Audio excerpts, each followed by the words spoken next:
Yeah, go watch part 2, why not? Guys, we're too committed to this. Chat, fuck it. This video was made possible by Honey. Install now for free using the link.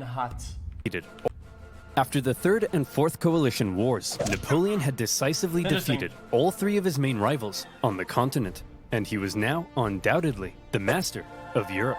After the Battle of Friedland, his enemies sued for peace, and they all met on a raft on a river for negotiations. They had been fighting for the past 4 years, but now Napoleon and Alexander surprisingly got along like a house on fire. They laughed together, they chatted long into the night, they kissed. The two had a lot of mutual respect, and Napoleon even told his wife that if Alexander were a woman, I would make him my mistress. Kind of a weird thing to say to your wife, Napoleon. In the end, they came to an amicable agreement. Russia would lose barely any land, and in return, they'd join France against the UK and invade Sweden. Win-win. On the other hand, Frederick William III was sidelined, and Prussia lost an enormous amount of territory to French client states. Only the UK remained as the last major threat to Napoleon, and they continued to be a big thorn in his side, constantly funding his enemies and using their powerful navy to wreak havoc on French trade and overseas colonies. But what could Napoleon do? The British were safe across the channel. Well, he said, if I can't fight you with guns, I'll fight you with money. Earlier in 1806, Napoleon had announced the Continental System, a total shutoff of the UK from continental trade. No one in Europe was to trade with Britain, and Napoleon hoped that by hitting their economy, he could force them to negotiate. The British economy did take a hit, and they responded in their typical fashion, by going to Copenhagen and blowing a bunch of stuff up. But in general, the British managed to stay afloat by simply increasing their trade with other parts of the world. Many neutral countries found themselves stuck between a rock and a hard place, as the 2 European superpowers demanded they cease trade with the enemy. Hey America, you better not trade with the French, or else I'll come burn down the White House. What? This is gonna wreck my economy. I need to start saving money. How the heck am I gonna start saving money? Yeah, that's right, you know where this is going. Do you like shopping in store? Of course not. Then you'd have to get up and use your legs. Gross. Well, what if I told you you could save money doing your shopping from the comfort of your own outhouse, allowing you to upgrade your outhouse to a porta potty? Go you. Honey is a free browser extension that scours the internet for promo codes and applies the best one it can find to your cart. Here I am buying 12 liters of hair gel so I can look my best. I just click this button and Jiminy Crickets. Honey stepped in and helped me save 40 bucks. Honey is completely free and has found OverSimplified viewers over $403,000 in savings so far. So seriously, why haven't you added it to your browser yet, you dingus? Click on the link below, joinhoney.com/oversimplified, and you can get Honey for free in 2 easy clicks. That's joinhoney.com/oversimplified to start saving money on your online shopping. Now, where were we? Oh yeah, making peace with the Russians, a continental blockade, and blowing up Copenhagen.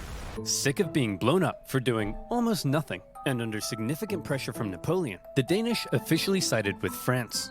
But Napoleon's blockade had the biggest effect on continental Europe, who were now cut off from a major trading partner, one that controlled the seas and held a rich, growing empire. And a lot of countries didn't fully comply. Portugal, a traditional British ally, refused to take part. No problem. Napoleon sent an army and invaded. But it wasn't just Portugal. Many of Napoleon's allies were also suspect. Your Majesty, it seems that Spain isn't properly enforcing your blockade. Spain? Why not? Well, it appears they've been trying to find a way out of being your ally since they lost their fleet at Trafalgar. What is with these people? It's almost like everyone's only pretending to be my ally because they know otherwise I'd beat them up. Do I even have any real friends? Are you my friend, Pierre?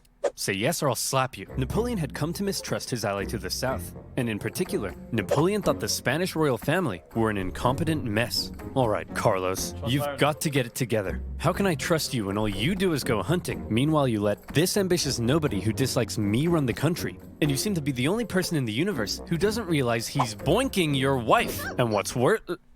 Who the heck are you? I'm the king's son. I just overthrew my dad. So, actually, now I'm the king.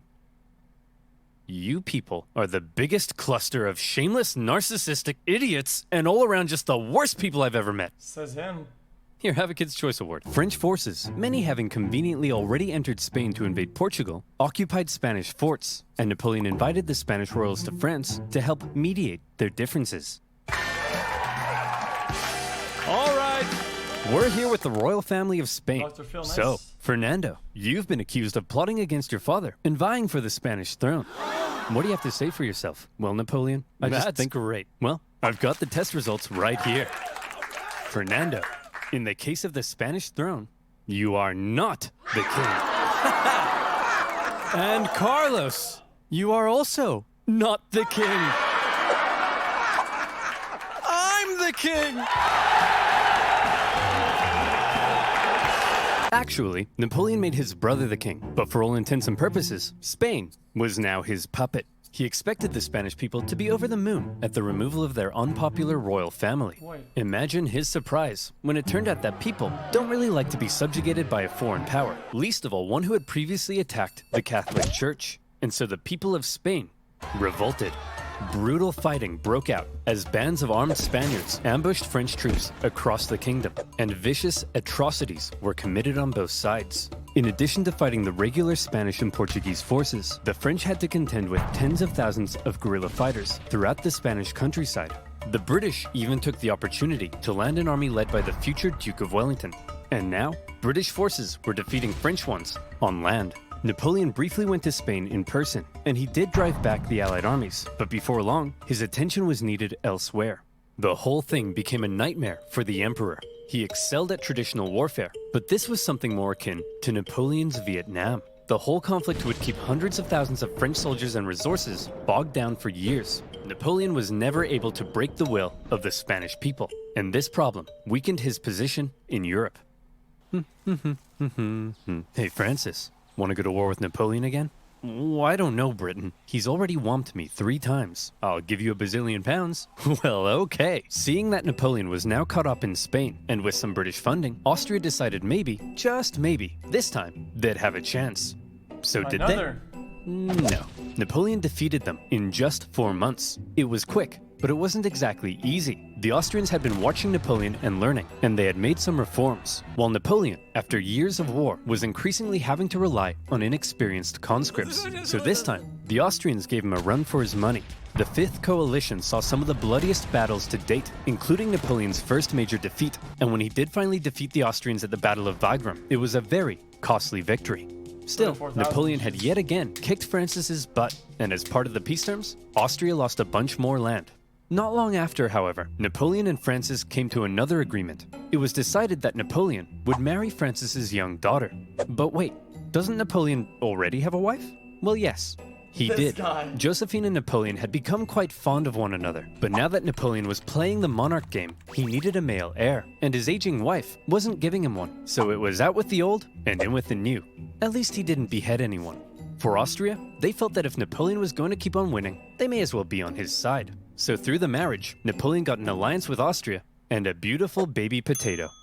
Between the failing blockade against Britain, the ongoing war in Spain, and now his recent struggles in Austria, cracks in Napoleon's invincibility were beginning to show. But still, look at this map. So blue, so beautiful. Even Sweden, after being pulverized by Russia, overthrew their king, and after an interesting chain of events, ended up putting one of Napoleon's own marshals in charge. Marshal Bernadotte took the name Karl Johan and became Crown Prince of Sweden, after agreeing to join Napoleon's continental system. For now, Sweden was Team France. Napoleon was on top of the world. He had won an endless string of victories. All he had to do now was sit back and not make any major miscalculations that could completely turn the tide of war. So let's see what comes next. France's alliance with Russia was a terrifying prospect. Together, the two could have been unstoppable, but unfortunately, the alliance didn't last. The Russians felt they weren't getting a fair deal. Napoleon's Duchy of Warsaw right on their doorstep was a bit of an insult, and then their economy began to tank because of Napoleon's British blockade. And eventually, they began to open up trade. Your Majesty, it seems Alexander is no longer abiding by the continental system and has begun trading with the British. Alexander? But he kissed me. He kissed you? You wouldn't get it, Pierre. No one would ever kiss you. The security of Napoleon's empire depended on removing the British threat, and he wasn't happy with Russia's backdoor shenanigans. And so in 1812, Napoleon decided to go to war.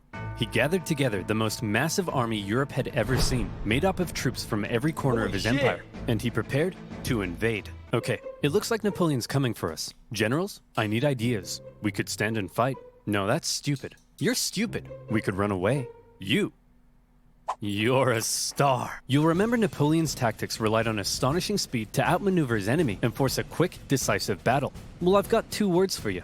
Scorched earth. If his opponent retreated while scorching the earth, his men couldn't live off the land. And if his men couldn't live off the land, he needed his supply trains. And if he needed his supply trains, he couldn't move quickly. And if he couldn't move quickly, he couldn't outmaneuver his enemy. And if he couldn't outmaneuver his enemy, I think you get the point.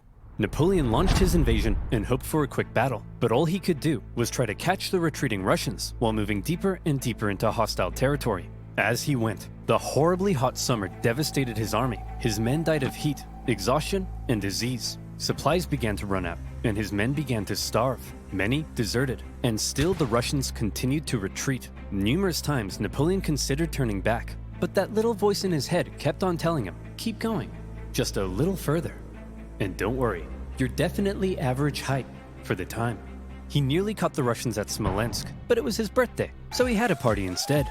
When he finally reached Moscow, he predicted the Russians wouldn't be willing to give up such a historic and holy city without a fight. And he was right. The Russians finally turned to face him for the single deadliest day of the Napoleonic Wars, the Battle of Borodino. The Russians fought valiantly, and as he got older, Napoleon's battle tactics seemed to become a little less refined and a little more run straight at the enemy, try not to die. He launched a full frontal assault at the Russian defenses, and as a result, the death toll was colossal. The Russians eventually decided to retreat, leaving Moscow to fall into Napoleon's hands. Quick, the French are taking the city. Release all these prisoners immediately and tell them to burn it to the ground.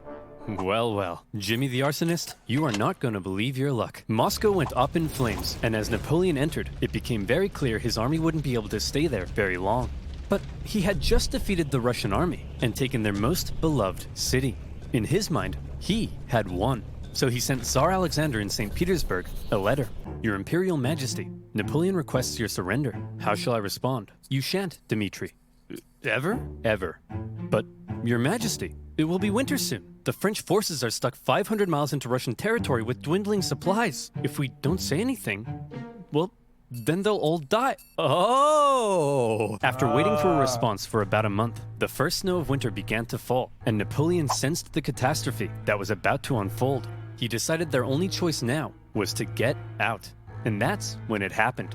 It got cold.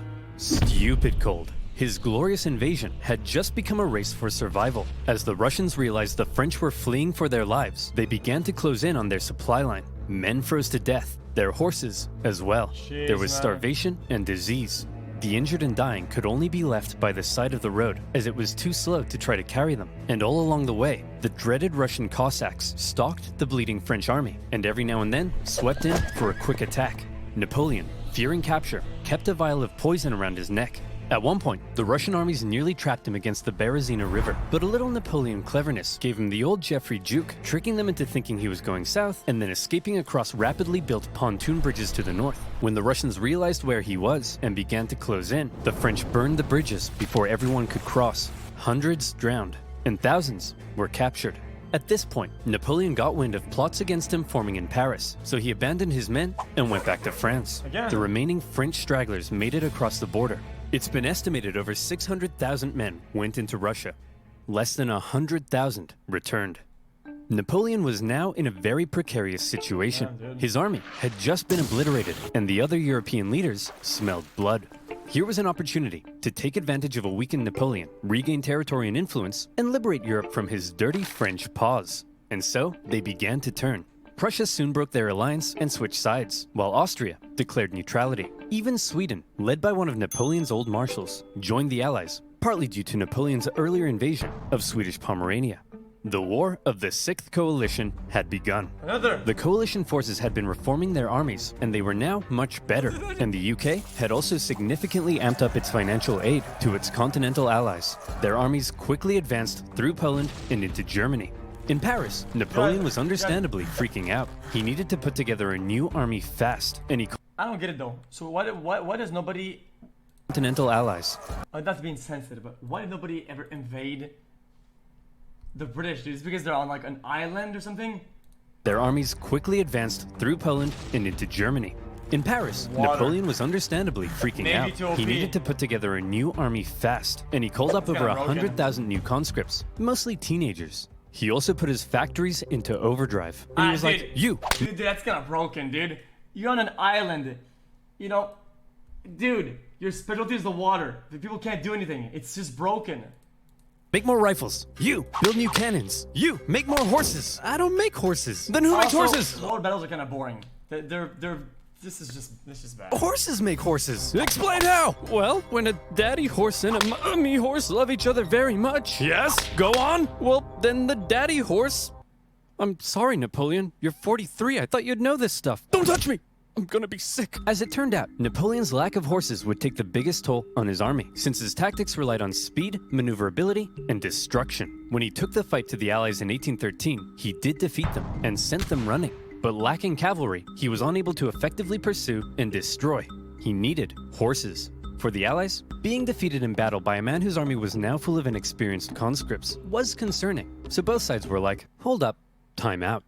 The Allies were somewhat cornered, and had Napoleon kept going, it's possible he could have won. But instead he agreed to a brief truce with the Austrians mediating between the two sides. When Austria demanded Napoleon make major concessions, Napoleon told them to shove it. Having had their terms rejected, Austria felt now they were justified in saying, well, we tried, and they joined the coalition. Okay everyone, look at us. The boys are back together. But Napoleon is still dangerous, so we need a plan. Any ideas? Ooh, I know. No, forget it. That's stupid. Oh, no.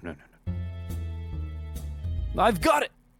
When he approaches, we run away. Genius. He's a genius. The plan was as follows. Wherever Napoleon advanced, whoever he advanced on would avoid battle, allowing the others to sweep in from the sides and attack the French marshals guarding his flanks. Essentially, the plan was, don't try to fight Napoleon.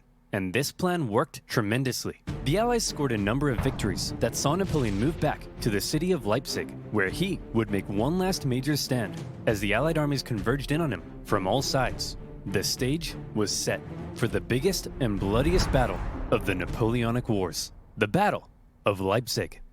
Almost 500,000 troops from over a dozen nations stretched across the battlefield. The French found themselves fighting on all sides for 4 days against the Austrians, Prussians, Swedes, and Russians. It's no wonder this battle is also sometimes referred to as the Battle of the Nations. The French fought ferociously, but ultimately were no match for the coordinated efforts of the coalition. At one point, in the midst of battle, Saxon troops allied with the French had a team huddle and were like, hey guys, I'm pretty sure the French are losing. Let's switch sides. And so they did. When it became clear that Napoleon couldn't win, he ordered a retreat across the only bridge over the river. The Allies swarmed into the city, and desperate fighting raged in the streets. Okay, Corporal, after everyone has crossed the river, I need you to blow up the bridge. Okay? Not before everyone's... I have a weird question, Chad, but was there ever any technological disadvantage? Like somebody come up with a brilliant idea where they were ahead of the meta, and they're because I feel like they always have the same guns, the same thing, the same whatever, dude. What if you were a little bit ahead and you had fucking landmines, dude? RPG, dude. You know? Crossed after. You got that? Yes, Colonel. I'm not 5. I can comprehend time. Good. Wait. Did he say before or after? Well, fortune favors the bold. The bridge was blown early, and 30,000 French troops were stranded and captured. A disaster. And with that, the dominoes were beginning to come crashing down on Napoleon. In the south, an army under the British Duke of Wellington had been pushing the French out of Spain for the past few years, and were now crossing into France. Austrian armies had pushed into Italy, while Napoleon's old flamboyant cavalry commander, Murat, who Napoleon had made king of Naples, decided to switch sides. German states, many resentful after years under Napoleon's thumb, turned against him, and the Confederation of the Rhine collapsed. Bernadotte invaded Denmark, and they were forced to join the coalition, while the Netherlands were liberated. You'd think Napoleon might have seen the writing on the wall, but he was Napoleon, and so instead, he prepared to keep fighting. As attitudes in Paris were already beginning to turn against him, he called up more conscripts to defend the exhausted nation. As for the Allies, they weren't sure exactly what they were aiming for here. A few peace offers were floated that may have let Napoleon keep his position, but the British kept throwing around even more money, and eventually, they all agreed that the ultimate aim was the deposition of Napoleon entirely. And so, Napoleon embarked on one of his most famous campaigns to defend the homeland. He was completely outnumbered, but the Allied armies had split up and spread out. His army was so small that he could move at lightning speed, and he used this to his advantage. In the famous 6 Days campaign against Prussian General Blücher, he attacked from all directions and defeated Blücher's forces 4 times, only suffering a tenth of the casualties he inflicted. Even with his back completely to the wall, Napoleon was still Napoleon. Then he turned south to take on Schwarzenberg's army of Bohemia and enjoyed even more victories. However, Napoleon's problem was that he couldn't be everywhere at once, and wherever he wasn't, the Allies continued to push towards Paris. He made one last-ditch attempt at moving in behind the enemy lines and cutting off their communications, but Paris was in disarray, and the people were sick of war. One ambitious and slightly treacherous politician sent the Allied armies a letter basically saying, "Hey guys, come on in." And so, they did. The city's defenders surrendered, and as the Allied leaders entered Paris, the people cheered them as bringers of peace. Paris had fallen. Quick, marshals, gather your men. We're gonna launch an assault on Paris. Where are my marshals? They all left and told me to give you this note. Napoleon's marshals had realized what he hadn't. It was over, and they insisted all that was left now, for the good of France, was for him to abdicate. And without the support of his army, Napoleon had no choice. He hoped his son could take his place, but it was decided instead to restore the old Bourbon monarchy. Old King Louis XVI's brother would become the King of France. It was almost like the French Revolution had never even happened. But what will we do with Napoleon? We can't have a hyperactive 44-year-old menace running around reigniting revolutionary ideals and plotting his return. Well, why don't we send him, I don't know, there. The location chosen for Napoleon's exile was the small island of Elba, just off the coast of Italy. Napoleon was to rule over the island, and even got to keep the title Emperor of Elba. The Allies must have been in stitches when they came up with that. When he learned what his fate was to be, he drank the poison he had been keeping around his neck. But it had gone out of date, so instead of a quick and painless death, he got a painful stummy-wummy instead. Before he left France, he addressed his oldest and closest guard one last time, making an emotional speech that ended with him kissing their flag. And off he went to exile. The deal that was given to him was actually quite generous. His family were given titles, he was to receive a state pension from France, and he was able to receive many distinguished visitors, all eager to come and meet the famed emperor. And he ruled over Elba well, improving infrastructure and introducing many legal and social reforms aimed at improving life on the island. Hey Napoleon, just coming in to check on how it's all going. Holy smokes! But it wasn't all good. For one thing, he learned of the death of his first wife Josephine and was deeply saddened. He was forbidden from seeing his son and current wife, and in Austria, Emperor Francis had ordered a local count to seduce her, so she would forget about Napoleon. Then, the new King Louis XVIII refused to give Napoleon his agreed pension. He was under constant threat of assassination, and there were even rumors that the Allies were thinking of relocating him somewhere even more remote. But the biggest problem was that Napoleon was once the master of Europe. He had lived a thrilling life of adventure, fame, and glory. Now, he found himself on a tiny island in the Mediterranean, and he was bored. Wouldn't it be nice if he could somehow return to France and reclaim his throne? Hey Napoleon, want to go back to France and reclaim your throne? I would, Pierre. But how? Well, I was thinking we could just take this boat. Will that work? Surprisingly, yes. Pierre, remember when I told you no one would ever kiss you? Yes, sire. Well, pucker up, boyo. Yay. When Napoleon left Elba, it wasn't really the daring escape you might think. He basically had kind of a leaving ceremony, hopped on a ship, and sailed back to France. He brought with him an army of about 1,000 men, and he began his journey to Paris. However, in Paris, there was now a new king, and at first, the people largely accepted him because the last few years of war under Napoleon had brought immense death and economic suffering. That's right, the king is back, baby. Divine right to rule. Don't worry, everyone. I know the economy is kaput, but I and my courtiers will withdraw into this palace, and we will definitely work as hard as we can to fix everything.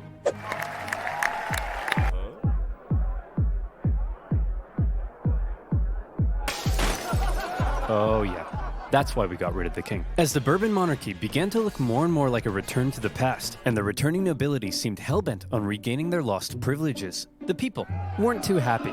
And so, Napoleon hoped that his glorious return would be met with jubilation. In the end, the reaction was a little mixed, but many were happy to see their old emperor. Your Majesty, it seems that Napoleon is back and marching this way with 1,000 men.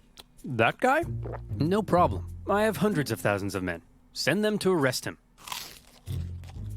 Your Majesty, it seems the thousands of men we sent to arrest Napoleon have all joined his side. Well, I'm off to Belgium. If you ever need a king again, be sure to let me know. As Napoleon continued his journey, the king had sent battalions of men to stop him, but they largely comprised of Napoleon's old soldiers, many unhappy with King Louis's military reforms. And so, when ordered to arrest him, they simply couldn't do it. In one famous incident, the troops began to cry out, "Long live the Emperor." When Napoleon reached Paris, with King Louis having fled, he entered unopposed to reclaim his throne. Napoleon was back from the dead. Okay everyone, now that we've finally gotten rid of that guy, let's try to make sure something like this can never happen again.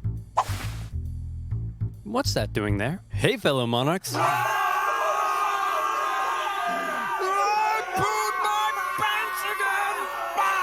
This time, Napoleon promised he would be a mucho good boy and not start any wars. But the Allied leaders were having none of it. They declared Napoleon an outlaw and the illegitimate ruler of France. Then, they declared war. Not on France, but on Napoleon himself. And when you have multiple empires declaring war on you as an individual, that's how you know you're a very naughty boy. The Allied powers began making plans to combine their forces and once again invade France. The most immediate threat to Napoleon were the British and Prussians hanging out in nearby Belgium. If Napoleon could knock them out quickly, maybe he could force the Allies to negotiate, and maybe he could hold on to his power.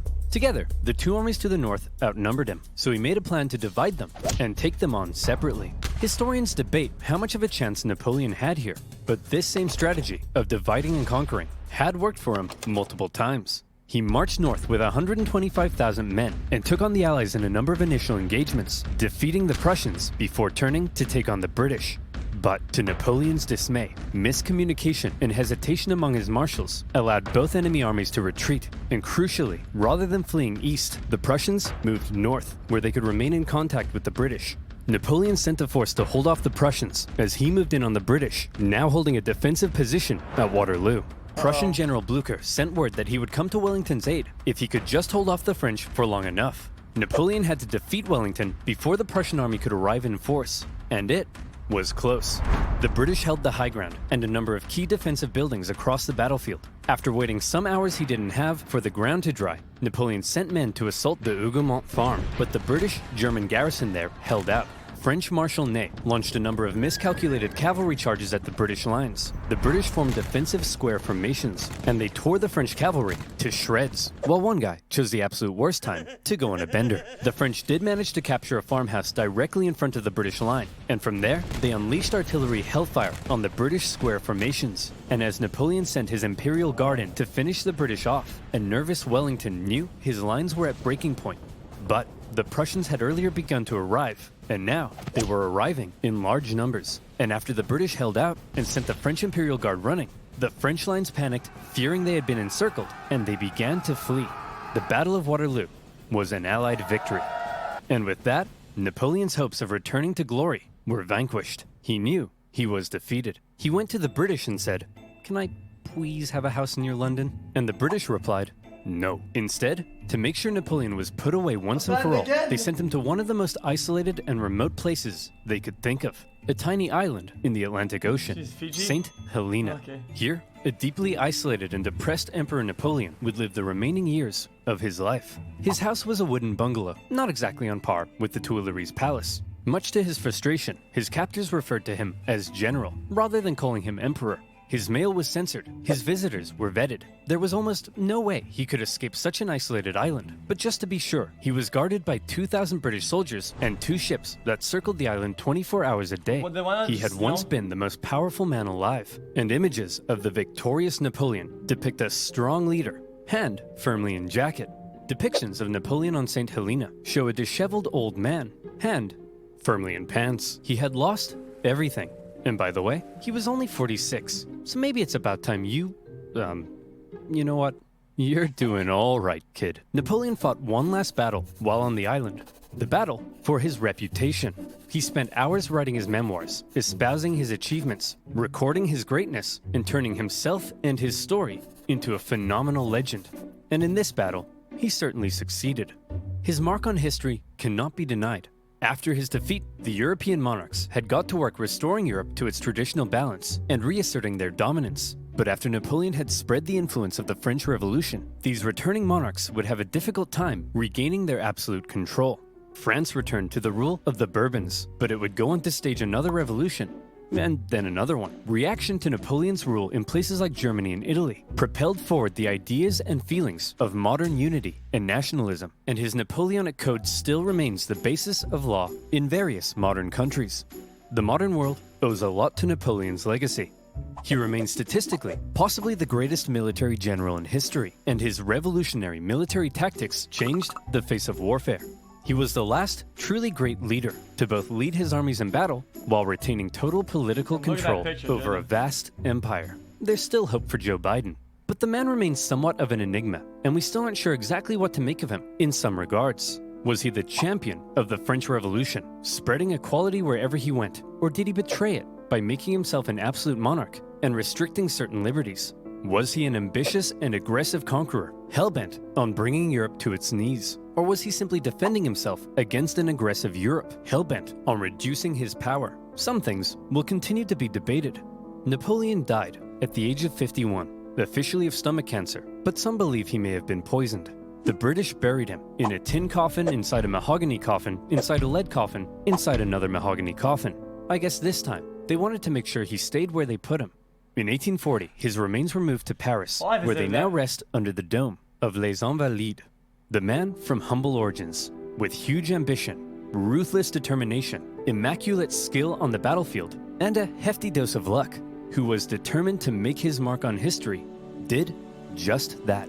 There is no immortality, he said, but the memory that is left in the minds of men. And in that sense, Napoleon knew he would live on forever. Oh, and to reiterate, he was definitely average height for the time. That was good though, I enjoyed that.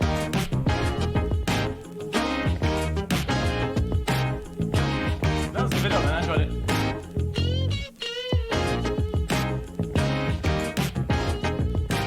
I actually enjoyed learning videos a lot, and like documentaries and whatnot. It was really good. That was really good though. You watch the thing in full. That's really good.